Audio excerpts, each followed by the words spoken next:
நிறைவு செய்தியாக பெட்ரோல் ஏற்றுமதி செய்யக்கூடிய நாடுகள்னு ஒரு குரூப் இருக்கு. ஓபிஇசி, ஓபெக்னு சொல்றாங்க, ஆர்கனைசேஷன் ஆஃப் பெட்ரோல் எக்ஸ்போர்ட் கம்பெனின்னு சொல்லிட்டு. அதிலிருந்து அமீரகம், யுஏஇ, யுனைடெட் அரப் எமிரேட்ஸ் அதிலிருந்து வெளியில் வந்திருக்கிறது. இதுக்கு முக்கிய காரணமானு சொல்றாங்கன்னா, பாகிஸ்தான் உள்ள பஞ்சாயத்து பண்றது எங்களுக்கு பிடிக்கல, பாகிஸ்தான் நம்பகத்தன்மையற்ற நாடு அப்படிங்கிற கண்ணோட்டத்துல தான் யுஏஇ அதிலிருந்து வெளியில் வந்ததாக பல பத்திரிகை செய்திகள் சொல்றாங்க. இந்த செய்தியை நீங்க எப்படி பாக்குறீங்க? யுனைடெட் அரேப் எமிரேட்ஸ் என்பது 7 சுல்தானியங்கள் உண்டாக சேர்ந்து ஒரு நாடாக, ஒரு கூட்டமைப்பாக வந்த ஒரு அமைப்பு. 1971 வரைக்கும் 70 வரைக்கும் வெள்ளக்கார அடிமையை காலனியா வச்சிருந்தாங்க. அதன் பிறகு விடுதலை பெற்று அவங்க எல்லாம் சேர்ந்து ஒரு கூட்டமைப்பா ஏற்படுத்தியிருக்காங்க. நமக்கு தெரிஞ்சதெல்லாம் அபுதாபி, துபாய், ஷார்ஜா, இது இன்னும் 4 இருக்கு. அது நமக்கு தெரியாது. ஏன்னா அபுதாபி, துபாய் உலகத்துல கட்டிடங்களுக்கு பெயர் பெற்றது, ரொம்ப ஃபேமஸ். வகை வகையா கட்டிடங்கள் கட்டுவாங்க, டூரிசம். ஷார்ஜா கிரிக்கெட் நமக்கு தெரியும், ஆமா, ஸ்டேடியம் அங்கதான் கிரிக்கெட். மற்ற 4 நாடு, மொத்தம் 7 நாடுகள். இந்த 7 நாடுகள் சேர்ந்து யுஏஇ எனக்கூடிய அந்த கூட்டமைப்பாக இருக்கிறது. நமக்கு நட்பு நாடு. இப்ப என்னன்னா, இந்த organisation of petrol exporting countries, அது மொத்தம் 12 நாடு இருக்கு. அந்த 12 நாடுகளுக்கும் சேர்ந்து கட்ட பஞ்சாயத்தை பண்ணக்கூடிய நாட்டாண்மை யாருன்னு பார்த்தா சவுதி அரேபியா. சவுதி அரேபியாவுக்கு மேல நாட்டம் பண்ணக்கூடியன்னா யுஎஸ்ஏ. அப்ப இந்த ஓபெக் என்பதே அமெரிக்கா சொல்றபடி ஆடக்கூடியவர்கள். உங்களுடைய மெயின் நோக்கமே என்னன்னா 2 தான்.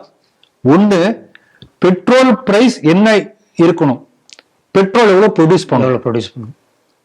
உலகத்துக்கு இப்ப எங்க இந்தியாவுக்கு உள்ள தேவை, அவனுக்கு உள்ள தேவை பண்ணக்கூடாது.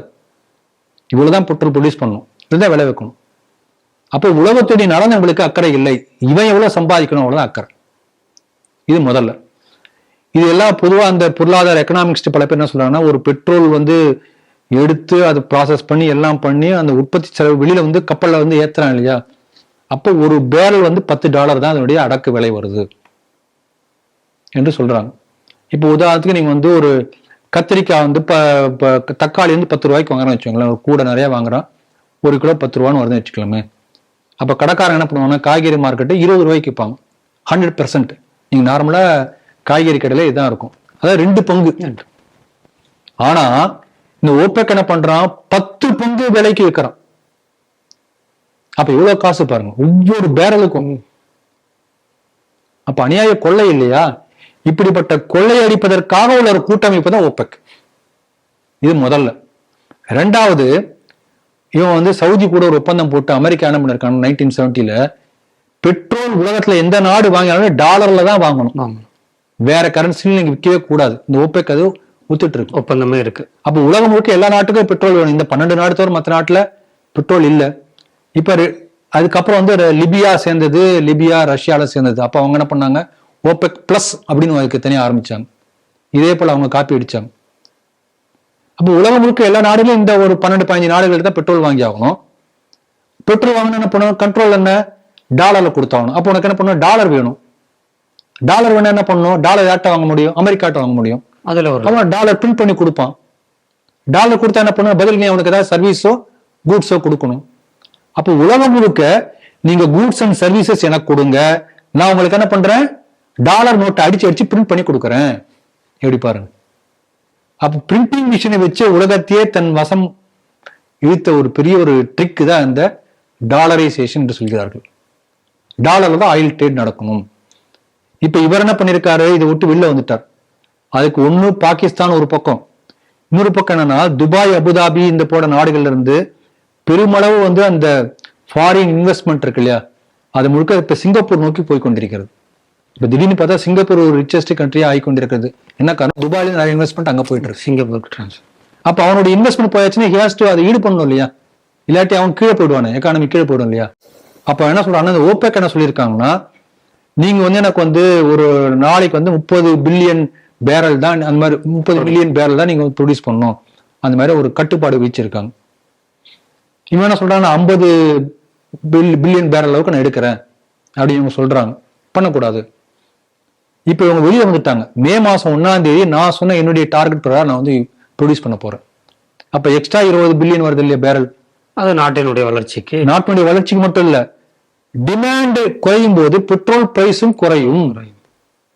நமக்கு கொடுக்க போறோம் ஒண்ணு. ரெண்டாவது, நீ சொல்லபடி டாலர்லாம் நினைக்க மாட்டேன், எப்படி வேணா வைப்பேன். இப்ப இந்தியா கொடுக்குறான்னு வச்சுக்கோங்களேன், நம்ம என்ன பண்ணலாம், ருப்பியை வாங்கிக்கிறியா, இல்ல நான் அதுக்கு நான் ஒரு ரைஸ் கொடுக்குறேன், இல்ல கோதுமை தரேன், எக்ஸ்சேஞ்ச் பார்ட்டர் சிஸ்டம், பண்டமாற்று முறை. அப்ப டாலரை நம்பி இருக்கக்கூடிய அந்த தன்மை குறையும். அதனால உலகத்துக்கு ஒரு நல்ல காரியம் நடந்திருக்கிறது. இதுக்கு முன்னாடி சென்ற மாதம் இந்த யுஏல உள்ள எல்லா 7 சுல்தானியர்களுக்கும் போயிட்டு அஜித் அவர்கள் பேசிட்டு இருந்திருக்காரு.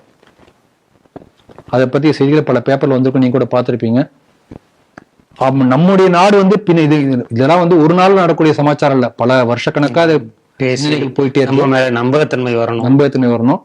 நம்முடைய நாடு வந்து மிகப்பெரிய ஆதரவு கொடுக்கின்றேன் என்கின்ற அஷூரன்ஸ் வந்த காரணத்தினால் இப்போ வந்து வெளிப்படையா வந்து சொல்லியிருக்காங்க. லேட்டஸ்டா கடைசியா என்ன ஆகணும், எப்பயுமே வந்து ஒரு சண்டை வரும்போது ஏதோ ஒரு சின்ன ஒரு சண்டை வந்து விழும், அந்த கடைசியா வந்த காரணம் மட்டும் தான் வெளியில் பேசப்படும், அதுக்கு முன்னாடி உள்ள எதுவுமே வராது. அதே போல இப்ப கடைசியா பாகிஸ்தான் வந்து பத்திரிகை எழுதக்கூடிய செய்தி என்ன, பாகிஸ்தான் தான் காரணம். அது மட்டுமே காரணம் அல்ல, இப்படி பல காரணங்கள் இருக்கின்றது. எப்படி ஆனாலும் நம்முடைய நாட்டுக்கு நல்லது. ஏன்னா பெட்ரோல் பிரைஸ் குறையும், டாலரை சார்ந்திருக்கக்கூடிய தன்மை உலகம் முழுக்க கொஞ்சம் கொஞ்சமா குறையா இருக்கு. இதை பார்த்து மற்ற பல நாடுகள் இதே போல முயற்சி பண்ணுவாங்க. அப்புறம் சவுதி அரேபியா தான் அது எல்லாத்துக்கும் தலைமை தாங்கி தாதா போல இருந்து அவனுடைய ஒரு இதை வந்து கேள்விக்குறியா இருக்கிறது. இப்ப நீதான் ஓப்பெக்கினுடைய தலைமை என்கின்ற பேச்செல்லாம் இனிமேல் கிடையாது. இன்னும் பல நாடுகளை விட்டு வெளியில வரக்கூடிய வாய்ப்பு இருக்கிறது. அதனால நமக்கு நல்லது. அமெரிக்கா கட்ட பஞ்சாயத்து செய்த அமெரிக்காவுக்கு ஒரு பெரிய பெரிய இடியாக வரப்போகிறது.